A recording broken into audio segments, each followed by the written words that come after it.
vizinha passou aqui com uma caixa de cerveja, 2 pacotes de carvão e 1 quilo de carne. Ela parou e ficou conversando comigo e falando: minha filha, Bolsa Família é pra me luxar, é pra me curtir mesmo. Pois eu vou dar muito dinheiro pra macho. E ela ficou aqui conversando comigo, conversa vai, conversa vem. Eu fui e disse assim: mulher, você sabia que o dinheiro do Bolsa Família você tem que gastar com seus filhos? Ela foi e falou: pois sim, quem que vai saber que eu tô gastando comigo? Minha filha, eu já fica esperando o Bolsa Família cair pra me fazer minha unha, meu cabelo, fazer um churrasquinho e chamar uns amigos. Eu fui e falei: pois minha filha, aqui em casa é diferente. Assim que meu Bolsa Família sai, eu já faço umas comprinhas, pago uma água, um talão de energia, porque afinal isso é uma ajuda do governo, para as crianças não passar necessidade. Quando foi hoje, só ouvi os batidos no portão. Quando eu abro, eram os filhos da vizinha. Ô tia, minha mãe mandou lhe pedir 2 massas de cuscuz e 1 pacote de café. E ela perguntou se a senhora tem uma margarina, que a gente tá sem ter o que comer dentro de casa. Eu falei: diga a sua mãe que crie vergonha na cara. Meu perfil oficial é Dilma Arruda. Que quando ela receber o dinheiro do Bolsa Família, ela compre comida pra casa de vocês. Que eu não tenho obrigação de estar sustentando ninguém, não. Mas menina, é cada um que me aparece. Diga aí, meu povo, o que vocês fariam se tivesse no meu lugar? Deixa aqui nos comentários.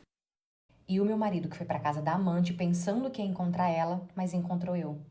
Eu sempre acreditei que quando a verdade é pra chegar até nós, ela sempre chega. De alguma forma, ela sempre vai chegar. Só que depois dessa situação que aconteceu comigo, eu tive, assim, total certeza. Eu sempre fiz a minha unha de sábado porque era o dia da minha folga.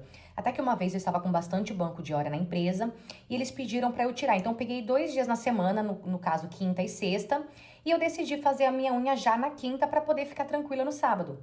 Cheguei lá na quinta, sentei, comecei a fazer a minha unha, até que minutos depois chegou uma outra cliente para fazer também a unha com a outra manicure que trabalhava lá. Até que acabou entrando no assunto de marido, de namorado, e essa cliente que estava do meu lado, ela começou a falar, conversar com a manicure dela sobre o boy dela.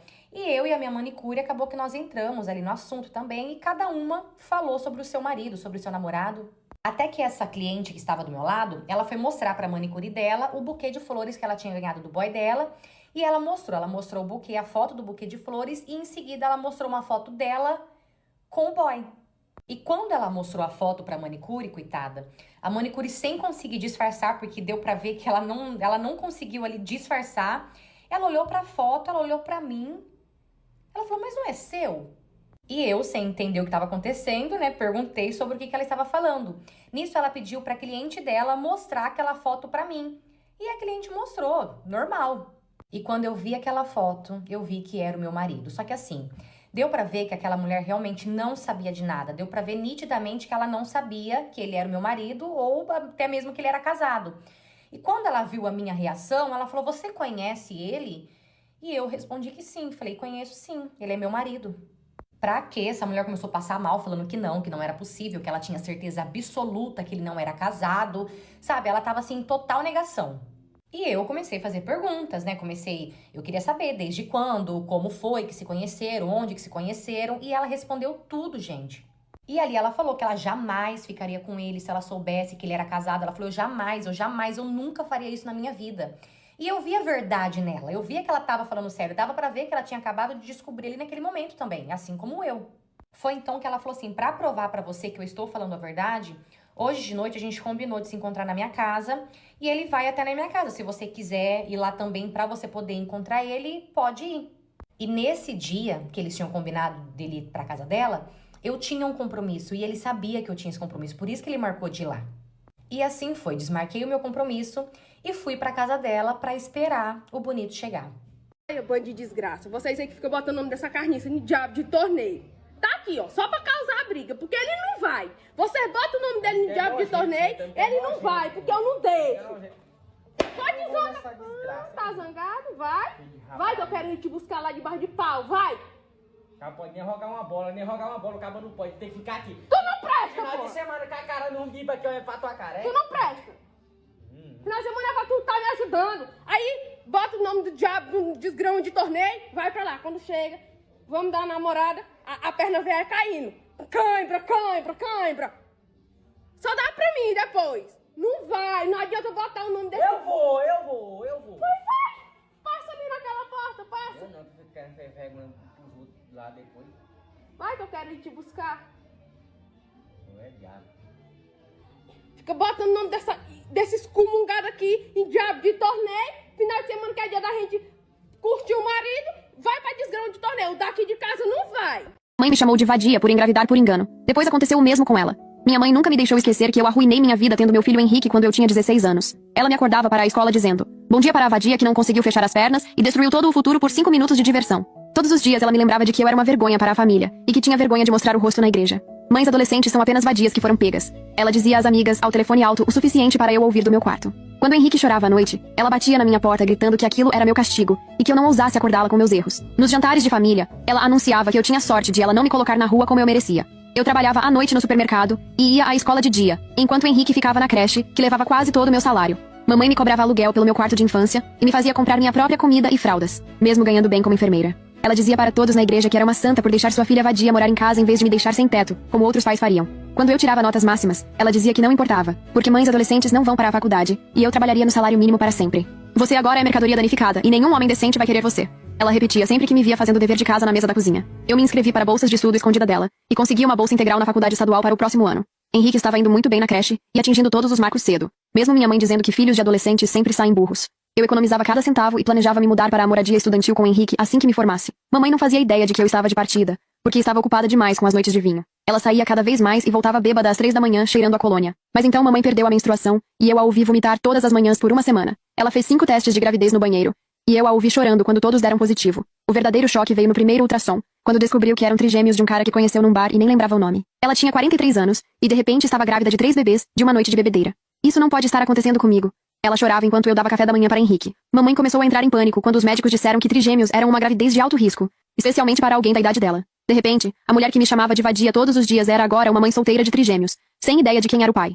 Ela ficou furiosa quando contou para a igreja e ouviu cochichos sobre justiça poética e o que vai e volta. Até suas amigas começaram a evitá-la. E as mulheres que antes criticavam a mim, agora criticavam a ela.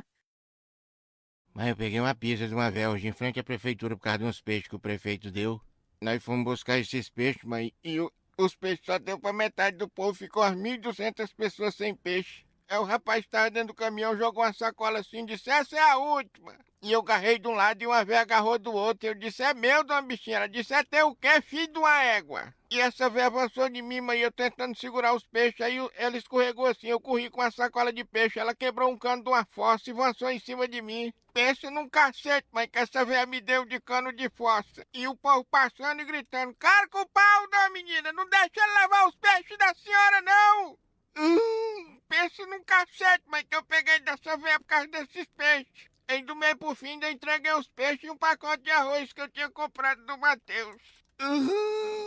É difícil, mãe.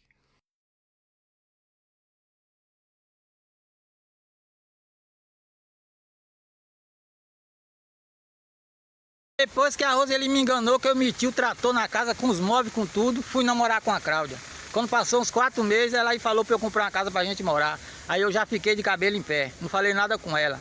Ela aí começou a insistir. Ô meu amor, compra uma casa pra gente morar, eu já tenho os móveis. Eu aí fiquei pensando em agir desperto, aí pensei, já que ela tem os móveis, eu aí aluguei uma casa e disse pra ela que eu comprei. Ave Maria, foi a maior alegria do mundo. Ô meu amor, que casa linda você comprou pra gente morar. Foi nada não, quando tinha 7 meses, ela disse que não queria mais ficar casada não, que era pra eu vender a casa, que ela queria os direitos dela. Falei, ô meu amor, eu vou passar um dia na casa da minha mãe, tá? Pra ver se você volta atrás. Ela falou, tá certo. Oxe, não esperou nem eu chegar, mandou o oficial de justiça. Eu digo, tá certo. No dia da audiência eu aí levei o dono da casa. Ela aí começou a falar lá, porque a mulher, na justiça, a mulher fala primeiro do que o homem. Porque eu já tenho 7 meses, vou fazer 8, eu quero meus direitos. E eu só calado. O juiz aí, seu Anaílson, suave, foi esse. Eu digo, doutor, eu não tenho casa nenhuma não, a casa é alugada. Aí mandei o rapaz mostrar os documentos da casa. Pense na cara dela, olhando pra minha cara e pra cara do juiz, quando ela descobriu que eu não tinha casa nenhuma, que a casa era alugada, diabo. Eu finjo ser homem por 20 anos. Mas naquela noite fui forçada a dividir a cama com um estranho. Por 2 décadas, vivi disfarçada de homem, trabalhando como garçom em um hotel de luxo para os ricos em um mundo cruel e injusto com as mulheres. Fingir ser um homem era a única forma de sobreviver. Durante 20 anos, ninguém jamais suspeitou da verdade. Todos pensavam que eu era apenas um homem quieto e magro. Eu mantinha tudo em perfeita ordem, cuidando de cada tarefa com atenção. Depois do trabalho, voltava para meu quartinho, contava as gorjetas do dia e guardava minhas economias crescentes. Até que um dia, o dono do hotel contratou um pintor e decidiu colocá-lo no meu quarto. Tentei recusar várias vezes, mas não adiantou. Então esperei até que ele dormisse antes de entrar de volta. Quando vi que minhas economias escondidas estavam intactas, finalmente respirei aliviada. Ainda vestida, me deitei para descansar. Mas uma coceira repentina me acordou, uma pulga rastejava pela minha pele. Não tive escolha a não ser desabotoar a camisa. E foi nesse momento que ele acordou. Num instante, meu segredo enterrado por 20 anos foi exposto. Eu implorei para ele guardar segredo. Felizmente, ele não era um homem mau. Entendeu como a vida havia sido dura para mim e prometeu não contar a ninguém. Mas eu não conseguia me acalmar. No dia seguinte, continuei tentando ser gentil com ele, esperando aliviar meu medo. Ele percebeu minha inquietação. Então se virou, fechou a porta e começou a desabotoar a própria camisa. Cheguei à festa com Emiliano ao meu lado. Estávamos impecáveis, como um casal perfeito. E eu sabia que Diego estava observando cada movimento meu. Fomos apresentados a várias pessoas. Conversamos, sorrimos e fingimos que nada estava errado. Era tudo parte do show. No meio da noite, quando todos estavam relaxados e distraídos, Emiliano fez um gesto discreto para mim. Era hora de agir. Pessoal, eu gostaria de dizer algumas palavras. Falei, erguendo uma taça e atraindo a atenção de todos. Os olhares se voltaram para mim, curiosos e levemente incomodados com a interrupção. Vocês todos me conhecem como a namorada do Diego. Continuei, fazendo questão de olhar diretamente para ele, cujo rosto já começava a ficar pálido. Ou melhor, como a garota que perdeu a memória depois de um acidente. Murmúrios se espalharam pelo salão. Brenda estava imóvel ao lado de Diego, os olhos arregalados. Mas a verdade é que eu nunca perdi a memória. Continuei, a voz firme e cortante. Eu lembro de tudo.